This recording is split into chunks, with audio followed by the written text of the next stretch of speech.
I think I've said in many meetings, even 5 years back, that current training models are not fit for purpose. We can't do tweaks. We need a radical reform and rethink. I think we've all experienced, or not we all, but many of us have experienced certain degree of sexual misogyny, harassment. Corridor care is all year round. What we can't really do at all is normalise it, because this is not acceptable. This is undignified care. The bottlenecks in training are a huge issue, and people drop out for different reasons. Certainly when I was saying that I want to do medicine, they were like, well, nobody goes to university from this school, so you'll be lucky. We started the Global Women Leaders Programme, and it was very much that talent, loss of talent, and all the gender leadership gap affects health outcomes. Prevention, health inequality should be integral to all physicians. We always find that the most deprived communities have the least doctors, least healthcare workforce. It's not about the individual not being capable.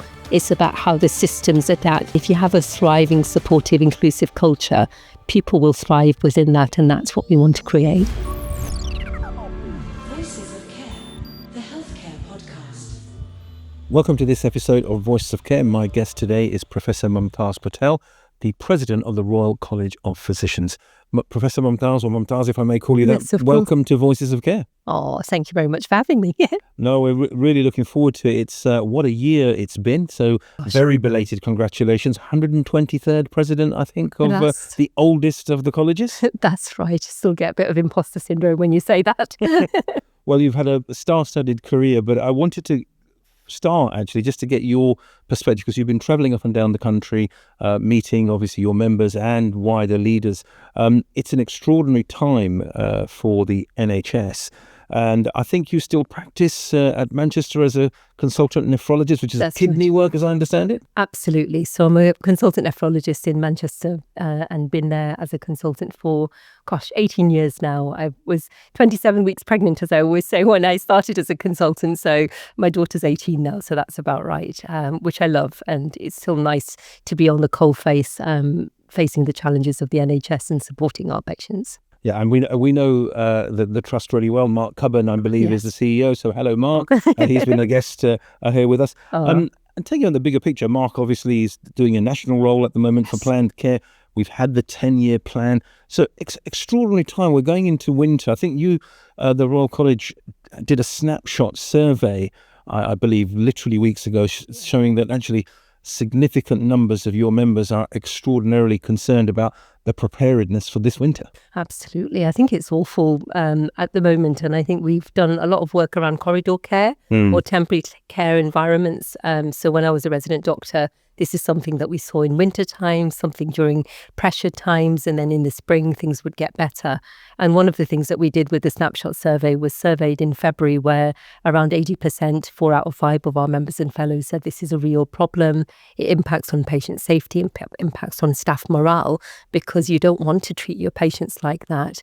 And then we did a similar snapshot survey in the summer, in August. And sadly, even in August, we saw that 3 out of 5, so nearly 60% of people were seeing patients in temporary care environments, outside, vending machines, in corridors. Cupboards, tiny spaces with no dignity, no privacy. And it's awful. I think we as doctors don't go into that, or any healthcare professional. And it's the impact also on the staff, the nurses, the other healthcare professionals providing the care, because you wouldn't want to care for your own mum like that, would you? And it's really sad. And when we talk about end-of-life care, we have these kind of decisions and discussions in a corridor.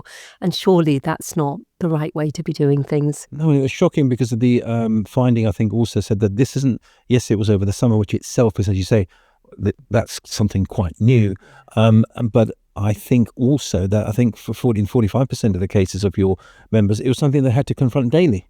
Absolutely. And I think that's the thing, that it's not every so often. It was bad enough when it was occasional or intermittent or seasonal, but now it's all year round. And I think that was our main headline, really, that corridor care is all year round. What we can't really do at all is normalise it, because this is not acceptable. This is undignified care. And like I say, not something that we'd want for any patients day to day. And I think the other thing that was interesting was the fact that actually you've also reported the knock-on effect. Your members are saying they're noticing shortages of staff. And this is having an effect on mental health and the burnout levels of your members and, of course, the wider clinical and non-clinical workforce. Absolutely. And I think that's so real. I mean, moral injury, levels of anxiety, stress, even, post-traumatic stress disorder. We learned so much from COVID, or you'd hope so anyway, because the extremes of what we saw during COVID, there was so much learning around particularly the burnout aspect, the moral injury, and all these anxiety things. And we're losing staff daily. And surely that's not, and sickness rates are really high. People are not coping with, kind of the work environment as it is, the work pressures, the demand capacity is such a huge issue. And we all go into the NHS or healthcare professionals as we are, wanting to do good, wanting to do right by our patients. And if you can't do that, you really struggle with that. You go home and think, I've not done a good job. And you think, well, you couldn't have done it any better personally, but given the pressures that you're under, you can't do it to your high levels of satisfaction, which is not what you want for anyone. I completely agree. And I think it'll be interesting as we move into winter. I think the NHS providers report literally a week or so ago highlighted that I think something like 67% of leaders expect this winter to be worse than last winter. And 37% of those last winter said it was the worst they'd ever experienced. So good luck to everybody, I think, as this unfolds. It's also a transitional year, I think, policy-wise. We've had the 10-year health plan, of course, and we're going to go into the detail a little bit around that and the shifts. But it's also a seminal moment for the Royal College because your leadership, your election is coinciding with a refresh, a reset. I think you're on record as saying you want it to be the voice of medicine, and you're undertaking a new strategy. Yeah, absolutely. So I think, being elected into as president, I think a number of different roles I've done. One of the first tasks is always to write a new strategy. So the Royal College of Physicians, as you said, the oldest, largest medical Royal College, over 500-year history, which we're very proud of. But there is a need for kind of modernisation and relevance for our membership as well. And I think it's a really opportune time now towards a new strategy for the college as well, to look at how we can relate better with our members and fellows, amplify their voice, advocate for what's going on the ground, and also influence and hopefully support the positive change and truly become the voice of physicians in our membership, because there's so many things going on. The day after I started acting up as president last year, we had a new government. Labour came into power last July when I was acting up. And then we had the Darzi review and the 3 shifts, which we very much welcomed because one of our policy priorities has been always prevention and health inequalities, again, something close to my heart, and then the workforce priorities. So I think we're just looking at it from a wide consultation of our membership, of our stakeholders, of our staff to see the direction of travel, because the engagement and the consultation piece is really, really important. So we started that in June, July time with our sort of staff members and fellows. Our all-member survey only completed last week. And then we're just analysing the data for that to see what themes. And the themes currently that are coming out are around voice, advocacy, and community, a sense of purpose for the college as well, and the education standards training. And then the policy priorities we've always had more recently have been working on have been around workforce, because without a workforce, we can't deliver the care for our patients, the prevention agenda, health inequalities, sustainability, broadly speaking, around, kind of how we can live in a healthier kind of climate and support sustainability, broadly speaking, and then research and academia, which I think is important to inform how we drive improvements in patient care. You've got a lot on your plate. That's an amazing amount of agenda, and that's going to be published. We're expecting that next year, 26 to yes, for 26, 29. Yeah, so we're working on spring. Sort of end of March is our college day, which is where we normally sort of have an annual meeting and then we present things. So we're hoping to launch it in spring with an operational plan to follow, and also metrics of success. Because, there's no point having a nice, lovely document. And I think that's the kind of things that we've said about the 10-year plan, that as a document, it's great, but operationalising it and how we measure success of that is equally important. And just briefly, just looking at the college, your representation is 40,000 physicians. Yes. And across, is it 80 or globally, a lot of countries that you present. 130 countries now. So we're very proud of our global reach. And as you know, I was global vice president before in 2020 to 23. Education training. Well, that was global international membership. Yeah. And then education training was part of it. And then I was vice president education and training. So yes, our global reach is across 130 countries. And then we represent 30 medical specialties. And we have representations from medical students, which is lovely. And I'm engaging more with medical schools and universities as well, to early career grade doctors, foundation, core specialty trainees, and then consultants, and then retired physicians. So the whole breadth of the... From the beginning to the end of the career. Yes. I want to dive into that workforce point, if I may, in a moment, because I think it's so vitally important. As you say, the 10-year health plan can only happen if the workforce is taken along with it. And I know we've had a delay in the workforce plan to be published in the spring. I think you were one of 70 organisations that called on the government to engage. I want to dive into that in a second, but I wanted to begin with maybe a predicate for this to work, any workforce plan, is that the culture of the organisation, and I'm calling it broadly the NHS, has to be right, as well as education. And I'm going to hone in on, I don't want you to necessarily discuss the whole of the NHS, but I want to hone in on the experience of doctors. There's been a recent report, the BMJ talked about 41% of women and 19% of men who were students, medical students, have faced sexual harassment and assault. Gosh. So there is a cultural issue here that I guess you can speak to very powerfully, and the college will have a strong view on. Yeah, absolutely. And I think workforce and culture and the inclusive working environments is the absolute key to getting all these things right. Those numbers that you've just projected are awful, aren't they? And I think demonstrate the scale of the problem. I had one of these questions just yesterday when I was in another meeting as well, to say what are the colleges doing about it and how long has these things been going? And I think in my own experience as a medical student in the 90s, then as an early career grade doctor, I think we've all experienced, or not we all, but many of us have experienced certain degree of sexual misogyny, harassment, and more, extreme behaviours as well. Sadly, over the years, it was accepted as, not a norm, but kind of what can you do about it? Because there was a power differential. And I always sort of thought that if I speak up, then, that would destroy my career. And it was something that I didn't feel empowered to do.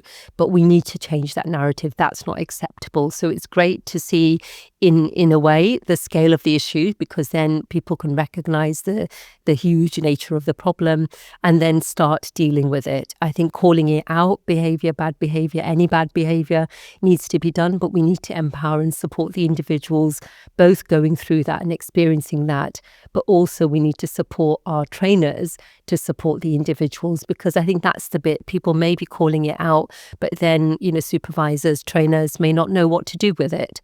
And having policies and processes, not just on paper, which say one thing, you need policies and process to be effective and work to actually have outcomes. Because what sometimes happens is that people raise a concern, investigations happen, things get shoved under a carpet, nothing happens. And then nobody wants to come forwards, and we can't accept that. And bystander training, and again, how we support both the individuals, but change the culture to say, like we've done for discrimination, for harassment, for a lot of, kind of behaviours in the environment in different settings for different reasons. In the same way, we have to just say this is unacceptable, zero tolerance, and this is how we're going to manage it. I think you said it really well there, and I think the fact that people are calling it out now, and there's still a lot. I mean, that survey showed that significant numbers weren't comfortable in raising it. So hopefully by bringing the debate out in the open, we can have that. Now, diving a little bit into the workforce, the training of doctors. I know it's a subject that's very close to your heart. Education and training, you were vice president in that role for the Royal College. The history of this goes back quite a long way. I wonder if you can paint the picture.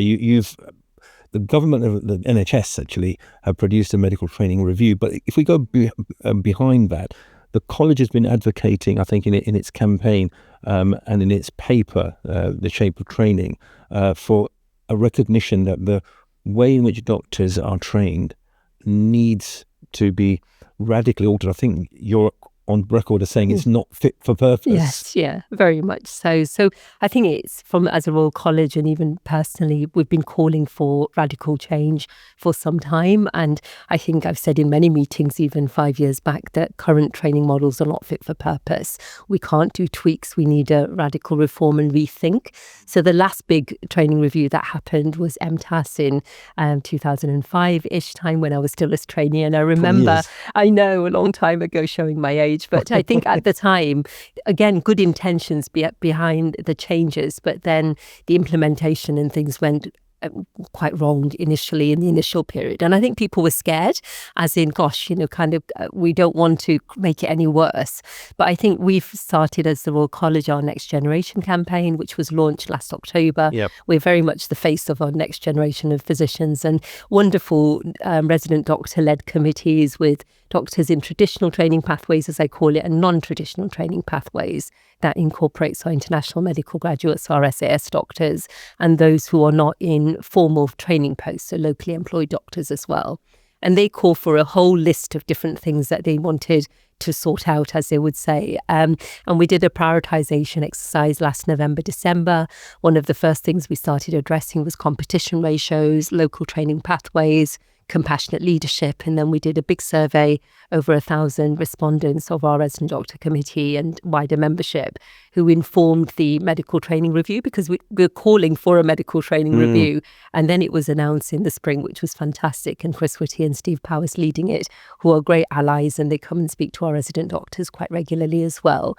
And then we put forward our top 10 wish list of these are the kind of things we would wish to see in the medical training review. And lo and behold, when it was launched, a lot of those, majority of what the asks were in the diagnostic review. But of course, the devil's in the detail, and the devil's is the next phase is equally important, if not more important, because it's how do we drive then to become solution focused, to make it actually action on the ground for people. And that's the next phase that we'll work with government together with our resident doctors front and centre to lead that change with us. Well, hopefully you'll come back and give us an update on how that's going. Yeah. But staying with that, because it's interesting, looking out from outside as a non-doctor, there are the traditional pathways, you say, going to university, graduate and foundation training. But it's been recognised for quite a few years. In your paper back in September 23, which I think was called Shape of Training, highlighted that more and more doctors, particularly internationally medically qualified, were taking the bull by the horns, and for various reasons found that the role of registrar and consultant wasn't attractive for them. Absolutely. And I think flexibility is key. So, I've got 2 children and I managed somehow the training pathways, but there was many times that you think, oh gosh, this is really not working for me. And I think, what we've seen more recently is that the training pathways has kind of plateaued, and then the non-traditional training pathways, particularly the locally employed doctors, has just skyrocketed. And you think, why is absolutely, and the specialist roles and the non-traditionalist way of training seems to be much more prevalent. And why is that? I think it is because the other pathways are not working. People want flexibility. People want to stay local to home. Like myself, I had caring responsibility. I had young children.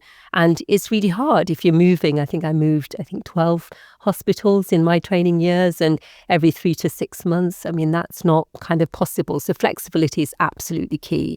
Then the bottlenecks in training are a huge issue, and people drop out for different reasons if they can't get into the traditional pathways. And there's a number of different factors where local training suits people better. So again, that reform of training and looking at a rethink of what does training need to look like needs to adopt all of these factors to say, actually, what's working for others? How can we adapt that into the current system and make that better? And actually, one of the trends to this non-traditional route, whether it's locally employed or speciality, there's been how do I put it politely, professional acceptance now. That's not an inferior route anymore. So people are voting. But that may have some implications, might it not, in terms of insufficient numbers of consultants and having to rethink those roles? Absolutely. And I think that's why the workforce planning, broadly speaking, needs to align with the training review, and it needs to work hand in hand. because I think, the long-term workforce plan and planning and modelling to the population need is really, really important. So I think and it was seen as an inferior role once upon a time. I do remember that rhetoric and hearing that from my seniors at the time, that, those are people of whatever, not passed exams or whatnot. But actually many people are equally, if not better, in different ways, because I think everybody's more than capable. Is people choose to do different things because of their own circumstances, and I very much respect that, because that's personal choice at the end of the day. But as far as planning and things are concerned, then for what the need is, we need to somehow be able to capture those numbers, because I think that's the lost workforce in a way, because you can't capture career progression, maybe halted the quality of what they get. Sometimes, we talk about service versus training. Some of these roles may be very training focused without any training at all. So we need to make sure and ensure there's equity and fairness of the roles, of both the quality of training that they get, but also support and supervision, because what we don't want is to disadvantage any groups unfairly. Yes, and I think you had a roundtable back in November 24 looking at specialities, and 30 specialities, everything from neurology to nuclear medicine, whatever that might be. But the last long-term workforce plan back in 2023 didn't even have numbers for the requirements for speciality. But just staying with that, just very briefly, the non-traditional route, it's been argued, and I think it was in your paper, potentially does offer routes to people who perhaps come from more different socioeconomic backgrounds, because that might be quite a diversity element to it. Yeah, no, absolutely. And I guess, again, it's talking about inclusion, isn't it? And support. And nobody should think that one pathway is, kind of better or fairer or unfair or whatnot. I would say, yes, there is a difference in, kind of different backgrounds, but from a socioeconomic background, if you're moving, I don't know how much money I spent on renting houses and things and moving house and whatnot, and it may not be in people's gift to be able to do that. So I get it, and I guess what we want to do is make it a level playing field for all, so that everybody has those equal opportunities and are making the choices because that's the right choice for them, rather than that they have to make that choice because of their circumstances, so to speak. Thank you for that. And I think, talking about level playing field, I'd like to talk about that in the context of leadership. And I think it's an imperative to talk about that level playing field. I think the latest numbers that I've seen, I think the NHS doctors, I think 48% are women in the NHS. I think the registrants on the GMC, it's more than that. 36% are internationally medically qualified, and 50% are from ethnic minorities. So I wanted to talk a little bit about that aspect of leadership and inclusion, and bring in your own role and your own leadership journey. And I think sometimes people choose careers at different parts of their life, different formative influences. I think you all started around 7 years old in the front room of your home, as I understand it. Oh, bless you. No, that's very true. So I think I always say my grandfather was a medical officer in India. So we had a doctor as a grandfather, but none of his children became doctors, because I think they saw it sounded as though he was a medical SHO during his younger years when he had the children. And the children had to move house, typical rotational training, every 6 months, different houses, different schools. And they were like, oh, this is like no life. So my dad was very much anti-medicine, certainly when I was growing up. But my uncle from Zambia in East Africa was diabetic and had kidney failure, and he ended up on dialysis. And I was brought up with a big dialysis machine in my front room. So it was very sort of like, yeah, as you do. So you kind of like just think, oh gosh, what does that entail and stuff. So it kind of your sort of mind was setting into different directions. But it was very much wanting to help, wanting to support. And sadly, kind of he went back with the dialysis machine back to Africa, but then he had a massive stroke because cardiovascular risk is so high in our renal patients. But that was kind of my journey for renal medicine in that sense. But to be a doctor and to make a difference was something that I very much wanted to do. And despite the discouragement by my father in particular, who just used to say, no, do anything but medicine, I think I stuck to my guns and persisted. And it's pertinent, I think, for lessons for everyone who wants to become a doctor today. It wasn't then still a straight line either. I think your school was not particularly privileged. When you went to the careers fair and asked to become a medical, going to university, you're not given the greatest encouragement. No, far from. So inner city Preston in Lancashire is where I grew up, and we didn't really have many choices of secondary schools. You just went to the nearest secondary school in your area. And certainly when I was saying that I want to do medicine, they were like, well, nobody goes to university from this school, so you'll be lucky. And then the careers fair example was very much when I went to the careers fair in Preston, and I went to the medicine stall and picked up the pamphlets, and they said, which school do you go to? And I told them, and they said, oh, no, I think you should need to go to the science or maybe the admin. And it was kind of, I went away when they even took the pamphlets away, and I'm like, oh gosh, I don't even know how to look into this. But I think it was more the expectation of, sort of class background and what is possible. And even going to college and things, I was all predicted at grade A's and things, but didn't get a place in medical school to begin with. And once I got my grades, all straight A's as predicted, and then did some work experience and applied again, then I got some offers thereafter, which was fortunate, and I, got to where I wanted to be. Well, I think that's a great benefit for the whole system that you did. I think you graduated, I hate to remind you, 1996, and obviously your career has taken you to many different places, and I wanted to talk about the intersectionality of the gap in attainment, because there is a gap in attainment from people from different ethnic backgrounds,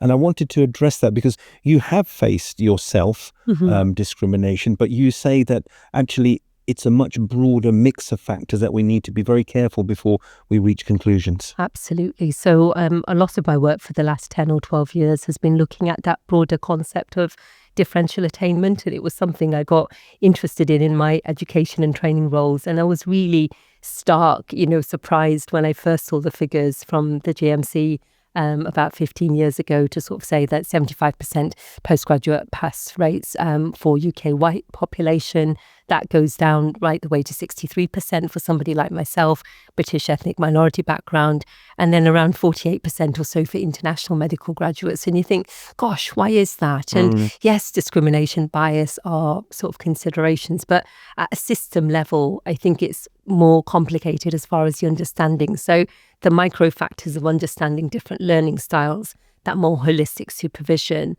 at the meso level of understanding induction, support, supervision, assessment, and then at policy level, at a national level, macro level, college setting policies, standards, exams, how recruitment works, all these factors, I think, interrelate. And you talked about intersectionality. So somebody like myself with many protected characteristics over the years, so female, ethnic minority background, I used to work less than full time, whatnot, and all those then intersect.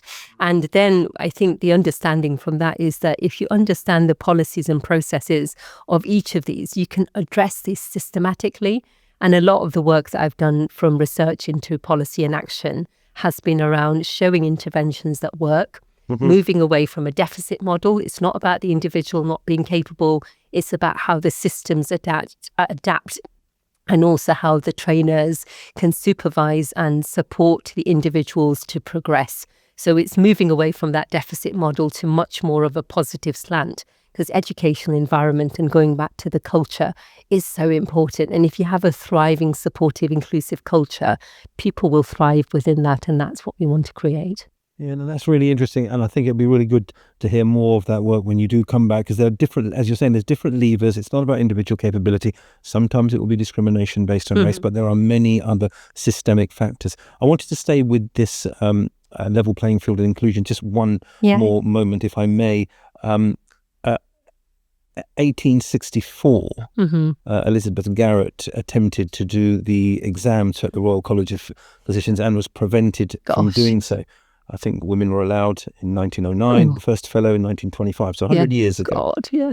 You're the first South Asian female to lead the Royal College. I wanted to talk about your work on gender because it's something that's really close to your heart. I think your inspiration comes from your mother in terms of fighting for education and it being a power. Yes. And you've also been given the award globally for the work that you do. Can you tell us a little bit about that? Because gender still is important determinant, and the number of globally, I think it's 70% of healthcare workers are professionals, are women, and only 25% at the top leadership level. Yeah, absolutely. So very much close to my heart. I mean, like you said, goes back to my mum, who didn't even have education beyond 14, despite being really quite clever. And she had a brother and 3 sisters, and who gets the education? It was the brother, and not being allowed to progress. So we were always brought up that education is power, opportunity is there to be taken. And I think for me, over the years, even my own culture, I mean, going to even medical school, it wasn't just a barrier of going into medical school, but a lot of the culture saying, well, you're just going to get married and have children. What's the point of going? And you think, gosh, but you want to do it because it's the right thing to do. But from a healthcare workforce perspective, I mean, you've given the numbers there for 70% women in healthcare workforce, 25% in high income countries in senior positions, but that number goes right the way down to 5%, 1% in Pakistan, which is where we started the Global Women Leaders Program. And it was very much that talent, loss of talent, and all the gender leadership gap affects health outcomes. I mean, it is a sustainable development goal for the WHO, and it matters. So it's not just a personal drive and an ambition to make change. It is something that impacts, kind of health outcomes for all. So that's the drive and the leverage. We do a lot of work from the college on emerging women leaders programs and supporting gender leadership sort of training from the college, but there was a real gap internationally. And like I say, when you see the figures going right the way down to 1%, zero, you think, God, something needs to be done. I was in Iraq a few weeks ago, well, just last weekend, and there was all the board of deans. So there was 8 deans from Iraq, all men. And I was the only woman in the middle, sticking out like a sore thumb, but kind of trying to sort of promote kind of broader leadership principles. And it's not just about gender leadership training per se. It's about how you drive system change. So my same point about everyone's more than capable, and that's one aspect. But I think it's that stakeholder engagement, getting the buy-in from the right people, driving the policy changes. See, if you don't have flexible working, if you don't have the child care, facilities and other options where people can kind of drive that change, then the systems are not enabling people to progress.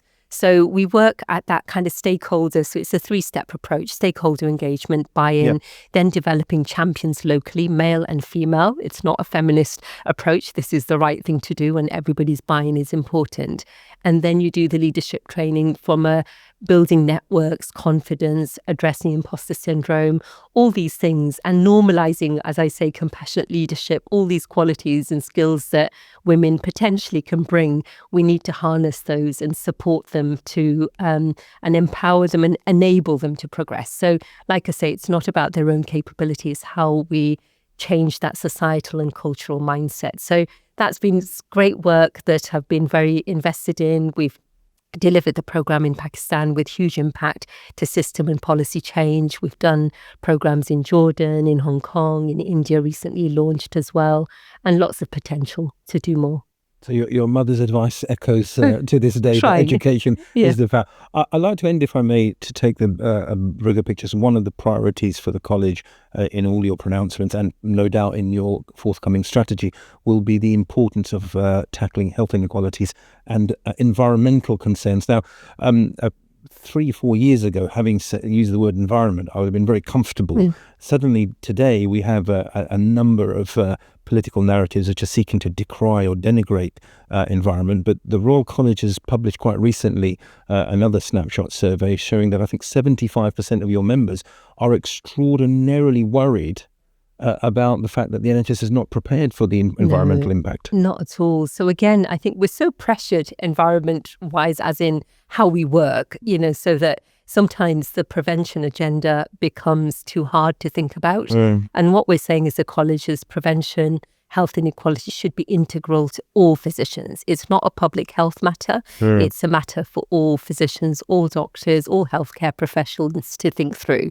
because, you know, the longer term outcomes are quite grim, really. So one of the reports that we published was a clean air report, which was a breath of fresh air, which was adopted really positively.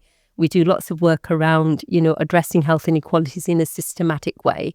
So the college has run, you know, since 2020, the Health Inequalities Alliance as well. 250 organisations. Yeah, 250 organisations trying to push for a cross-government strategy on addressing health inequalities. We're still pushing. And even in Manchester, I mean, I go to North Manchester to do my clinics. You know, my 50-year-old would look like a 70-year-old, you know, kind of smoking alcohol, deprivation, all these things, sadly, because of the conditions they are in, their morbidity and mortality is so high. And I go to South Manchester and, you know, my 90-year-olds will be thriving. And that's wonderful. But we don't want that disparity. It's really unfair. And I just feel that you just need equity across for healthcare, not just for access, but also for how we offer education and training, advocacy for our patients. So who gets the most deprived always are the forgotten crowd, the forgotten population, sadly. And we want to be advocating better for them. So the college takes a really strong stance on this, and from our policy priorities from previous, but also going forwards, that will be integral to what we do. I was shocked to learn that when I think as your report, you talked about the air pollution. It's a huge issue. It contributes to tens of thousands of deaths, and economic cost is something like, is it 27 billion? Absolutely, it's huge. I mean, you don't appreciate it because I think, you know, it was seen as the fluffy thing, wasn't it? Or climate health and all these activists and things. But it makes a real impact, a negative impact on the ground to people of all, you know, ages, colour, background. And I think it's simple measures that can make a difference. And I guess, again, it's that kind of shared responsibility that we're wanting for people as well to take on board, that it's not a small group of people working on this. It's everybody's problem and we need to be addressing it together. Yeah, and there was a report literally a couple of weeks ago from the UK Health Security Agency saying that the environment is now having an impact on mental health. So this is not going to go away as an issue. On the health inequalities piece, clearly prevention is very important. I think the Royal College produced its first document about the poor effects of smoking back in 1962.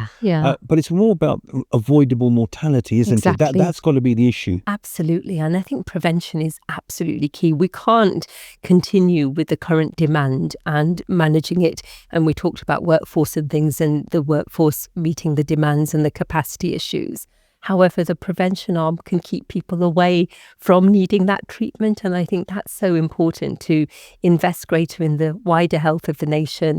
Like I say, move away from thinking, well, that's just a public health initiative. Actually, no, it's all of our business to get this bit right. And then hopefully, again, it aligns with the government strategy around the shift from sort of both hospital to community, but from treatment to prevention. And I think that's what we're wanting longer term for our patients, that there are so many things, there's so much research, there's so much evidence to say these are the things that that harm you, are not good for you. These are the things that we can do to mitigate risk. And surely we should be trying to invest more time and energy into that, although I appreciate we're all stretched and it's hard, isn't it, for everyone to be able to do everything. Well, the plan has made it central as one of its shifts. Very final question now. We've got the 10-year plan, workforce plan, hopefully due in the spring. It's a very big question, but are there one or two key things that you really particularly as a college want to see above all else? And it's obviously going to be comprehensive, but for doctors of the future? So I think it needs to be fit for the future. It needs to meet the population need. And we talk strongly about the modelling piece, the workforce modelling, getting the numbers right in the right places, and the distribution, whether it's specialty, whether it's location, because we always find that the most deprived communities have the least doctors, least healthcare workforce, particularly in the coastal areas. So mapped to population needs, the need for, kind of the specialty and the spread, addressing those kind of health inequality kind of questions as well, and then supporting the workforce training element to meet those demands as well. So I think it's a real opportunity to have the phase 2 of the medical training review, which will look at the kind of the training elements of it, and then making sure that that's fit for purpose going forwards. And similarly, that the workforce plan and engage where the ones on the ground doing the work with the colleges, with the wider stakeholders. And that engagement is key because we're part of the solution and we want to continue to support those drives. And anyone who's considering taking the steps that you did to become a doctor, irrespective of background, it's a very rewarding decision. Absolutely. I wouldn't be doing anything else. And I think I say that to my children as well. And they can see that I still, yes, there's challenges. There's always challenges, but it's such a rewarding career, both on a patient level, because I love what I do with my patients, but also on a wider level of supporting the next generation, speaking with our medical students, our resident doctors, and hopefully being part of their future and be part of sort of a positive change at a regional, national level. And internationally, love the work there as well, because there's just so much to do and the breadth of what medicine can offer is amazing. So thank you. Well, on that inspirational note, Professor Mumtaz Patel, thank you very much for joining us on Voices of Care today. Bless you. Thank you very much, Suhail. It's been a pleasure. If you've enjoyed this episode, please like, follow and subscribe wherever you receive your podcasts. And if you want to learn more about how we're turning the dial on health and social care, please follow their website at the bottom of the page. In the meantime, I'm Suhail Mirza. Thank you very much for joining us today, and I look forward to seeing you on the next episode. Voices of Care, the Healthcare Podcast.